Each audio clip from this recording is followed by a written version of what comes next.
Hello everyone, welcome back to A Wild Approach. Here is some coral honeysuckle right at my gate. And this video is going to be part one of a multiple part series, I guess, of the front garden tour, because the front garden is in sections, and so I think it's going to be so much easier to do a tour in parts, because I don't think I can fit everything in one video. So that's what this first part is about. So this is my tulip poplar tree inside of a pot, and I have some seedlings in here with it that just volunteer. There's lanceleaf coreopsis, ironweed, and maybe some other plants, I'm not sure. This is cilantro, and then to the left is lanceleaf coreopsis.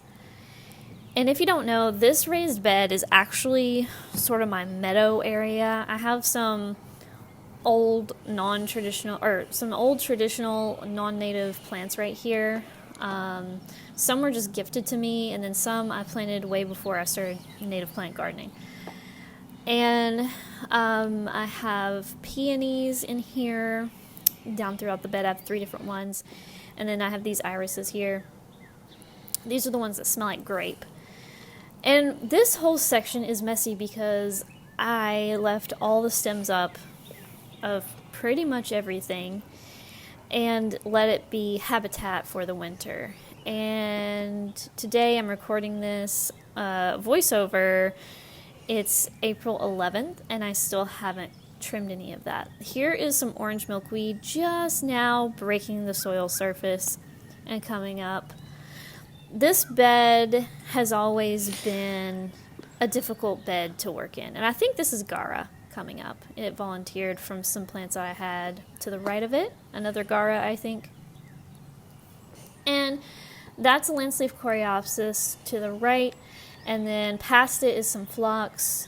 Unfortunately, it's not a straight species phlox. It's some kind of cultivar, and so it's not as...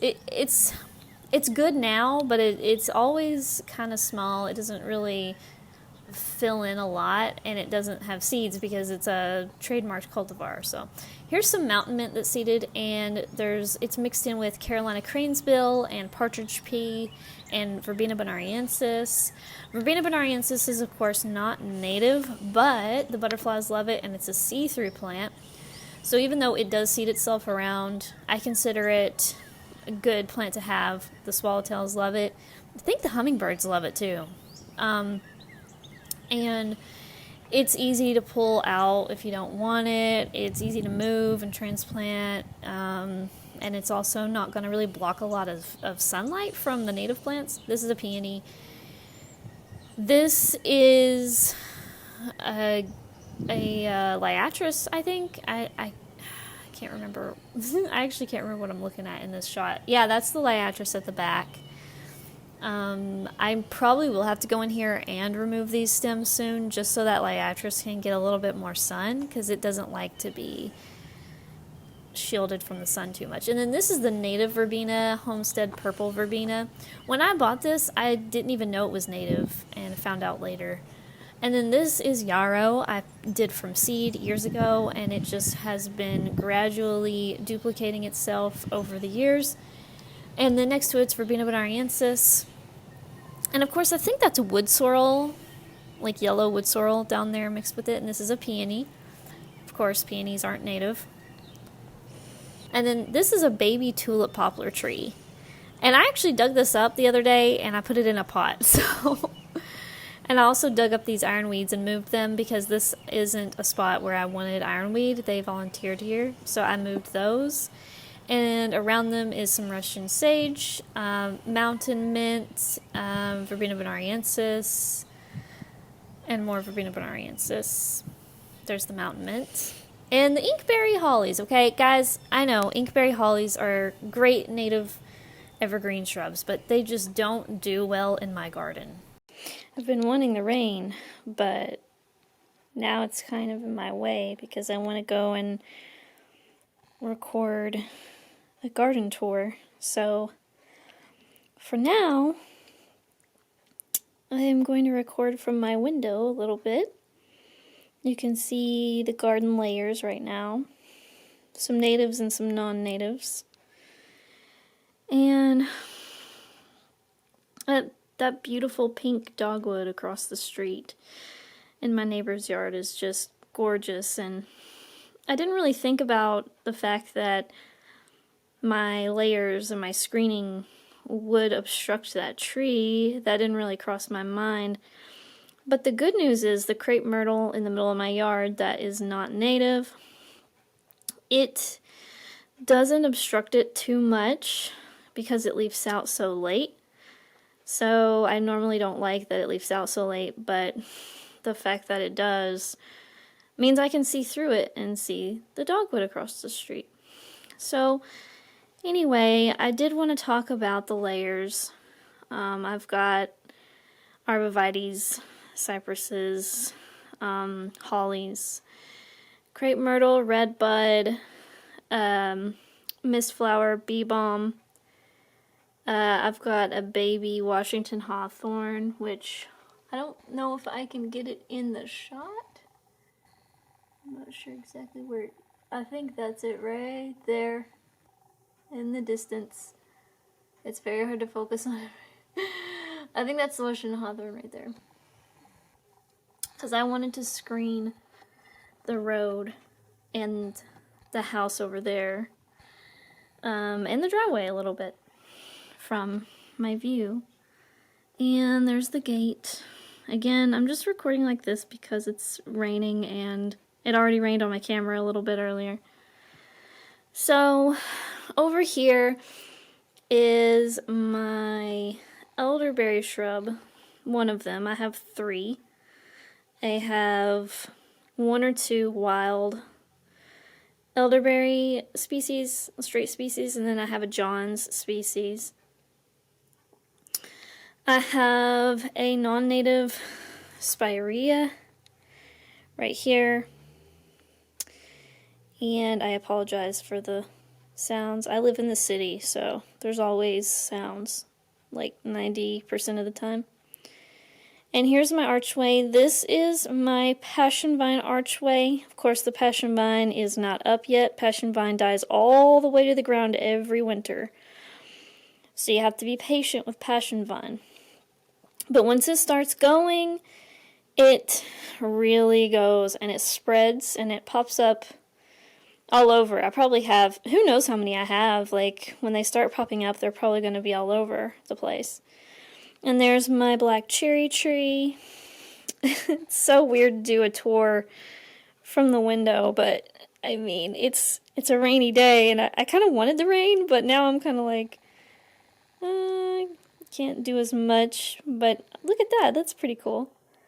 There is the black cherry tree. It looks so much more beautiful up close, and the reason for that is the bloom clusters are relatively small from a distance, but when you get closer, they really pop. And they also have these, I don't know the term for it, but there's these pink leaf-like structures at the base of the smaller stems. You can probably kind of make them out in this video. They're kind of a pink-red color. And what I really love is the bark and the is it lenticels? I forget how it's worded, but the texture of the bark is really beautiful to me and distinguishes it along with the shape of the leaves and the way the flowers are. And in the fall, or it might be late summer into fall, you get the fruits that the birds like to eat, the black cherries. And so that is the black cherry. There is a red bud tree right across from it, as you can see right here, and it has just a few little blooms left, and it's starting to leaf out. And then just past that are my American plums, and there's a little bit of the oak leaf hydrangea you can see right there. I know, It's such an awkward way to do a tour, but this is what we have. It's raining harder than I thought. I was going to go back outside, but it is definitely raining harder than I thought. I don't know if you can see it, but there's the rain. It's really starting to come down. Okay, in the middle of the screen right now, in the foreground, you see a twig waving in the wind. That is a crabapple tree. I think it's a Sargent's crabapple.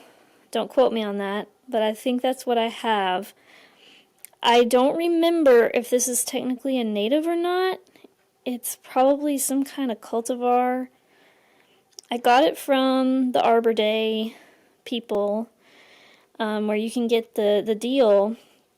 And I got a lot of natives from them too, like Arrowwood viburnum. So I don't know if this particular plant's native, but I did get a lot of natives from them. And that was a low-cost way for me to get some trees and shrubs in here. So I've bought from Native Plant Rescue Squad, Arbor Day, Overhill, Tennessee Naturescapes, and other places that I've bought from. In the past, I've bought from big box stores before I knew about neonics, I think is the short term for it. So just be mindful of what you buy, where you buy your things from, because they might be sprayed with things that could hurt your pollinators. So try to get things from native plant nurseries that you can trust. There's a bee balm coming up there to the left, and you can see an arborvitae. These are emerald green arborvitaes. Some of the emerald green arborvitaes were planted by my cousin, actually, who he has done landscaping and irrigation. But then these arborvitaes on the right side that you're seeing here, we planted. Some of them we bought from a nursery. Some of them we bought from our neighbors because they had a section of arborvitaes. They decided they just weren't that into them. I think that their vision for what they wanted them to look like didn't turn out the way they wanted. So they let us buy them off of them, which was great because we had this huge gap in our arborvitae hedge. So now it's filled with arborvitaes, and I love that because I want a green backdrop for all of my shrubs, my native shrubs and my native trees, my native perennials. I want there to be a screen behind them, but I also want them to help create the screen in a sort of mixed hedge type situation. And it's probably difficult to see in this filming, but that is buttonbush, a smaller version of buttonbush. I have two here, and they are starting to leaf out, which is great. I think we're getting adequate rain this year so far, which is really good because the buttonbush likes moisture. And they're at the bottom of our front yard hill, right before the fence. So moisture runs down the hill. Of course, a lot of the moisture goes in the beds up top, which is good. But, you know, being downhill from things, they're going to get some moisture, which is great. And frostweed seed heads are right next to them. I have a beautyberry bush, which you can't see at the moment. It's kind of being blocked. But let's zoom out and get another view of this. So this bed here was kind of messy. Well, you know I love messy, but for me, this bed was too messy. I have purple coneflower here. In that pot, I have mistflower. And this year, that pot has some purple coneflower seeded into it, and I think some baby ironweeds, but I'm I'm not sure. It has some baby seedlings in it, and I know some are coneflower. But the reason this bed was so messy, too messy for me, was because there was just so many weeds, invasives in here, like Bermuda grass, creeping Charlie, henbit, a lot of Bermuda grass, honestly. Just too much. And, you know, Bermuda is one of my most frustrating opponents in the garden. So, since this is a spot that I view out my art studio windows, as you can see right now, it's what I'm looking through, my art studio windows. Since this is something I see pretty much every day, I want this to be beautiful. I want this to be as many native plants as I can get, and as few Bermuda seedlings as I can get. So I heavily seeded this area just, I guess, February and March. Heavily seeded this area. And before I did that, I pulled out a lot of Bermuda grass and creeping Charlie. And the thing with Bermuda grass is you can dig down and think that you're getting every single little stem and root, and you can come back a week later and quickly discover that you have not gotten every single stem and root. So Bermuda grass still pops up in here literally weeks later, and we have to trim it now because we do not want to disrupt the root systems of the seedlings. And if you know anything about Bermuda grass, you know it's more like a vine underground. So the rhizomes really shoot off everywhere like a vine. And if I were to pull it all up now that I've seeded this spot, and the seedlings have started to germinate and pop up, that would be me destroying or disrupting the root systems of the native seedlings. So we take scissors, we use a kneeling pad, we kneel, and we kind of do a very Zen garden task of trimming the Bermuda at the base so that these native seedlings have a chance to come up and have enough sunlight to fully germinate and fully flourish. We keep these seedlings moist. I don't water them every day, and as you can see, this is a rainy day, so I wouldn't water today anyway. But I do check, how dry is it? Is it dry? Do I need to check on it? They have little tiny root systems right now, and we want to make sure they do well. So I do water them, and I do keep an eye on things. And trim the Bermuda grass down with scissors very meticulously so that these seedlings can get a foothold. So the seedlings I have in here, I'm not 100% sure yet, but I can tell you I see coneflower coming up from my coneflower. You can see some coneflower base back here behind this juniper. This is just a little juniper shrub. But anyway, behind the star juniper is several clumps of purple coneflower that are already established, and they have seed heads on them. Now, these seed heads a couple have been trimmed just so I can get in here and I can not get my eye poked out when I pulled weeds and seeded. But most of the winter, all the seed heads stay on the plant. I keep things on the plant so birds can eat the seeds. And I just collect a few seeds here and there off the seed heads. I don't collect them all. I think it's really important to leave food for the birds. And also, another reason is it's kind of a double positive, because then some of those seeds fall and don't get eaten and germinate. So that is how they proliferate. So I have baby purple coneflower seedlings in here, and I definitely don't think they're going to get captured in this. But they are in this grate over here. And if you're wondering why I use these grates, which my mom gave me these years ago, and I don't remember exactly where she got them from, but I think she said they were from a refrigerator, but I could be wrong.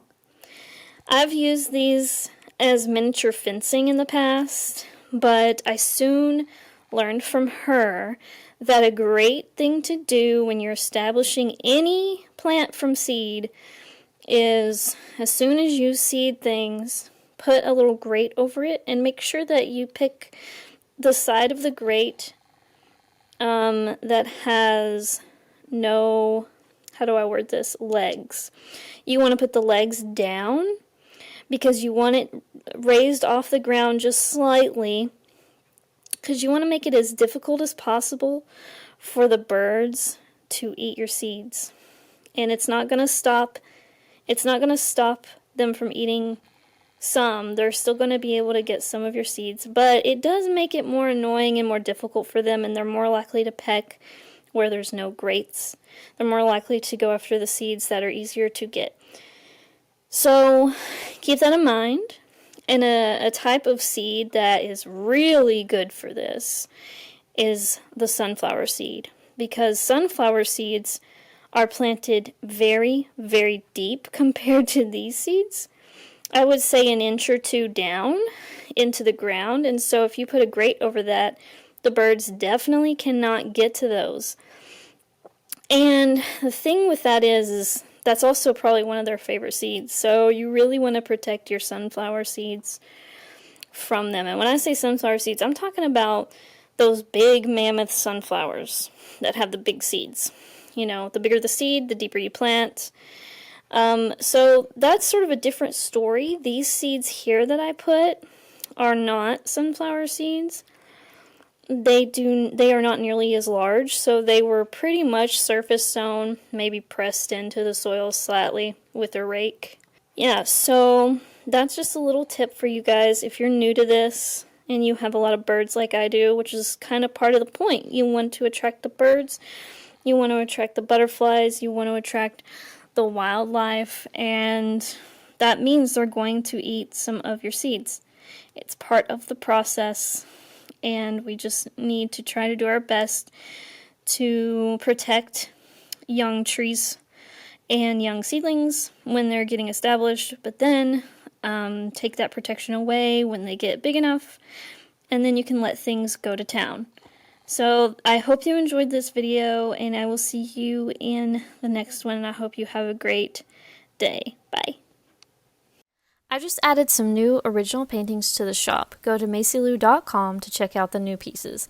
I also have prints available as well as different categories of products. I have a $12 and under section and a $25 and under section as well, because I believe every human being deserves to have art in their home and to feel cozy and comfortable wherever they live. I also have a contact page where you can easily get in touch with me at your convenience for art commissions and business inquiries. Just put a quick subject line such as, "Hey, I'd like an art commission," and then in the message section, put in detail about what type of commission you are wanting.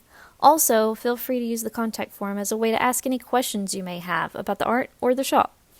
Thanks for all of your support, no matter what form it takes.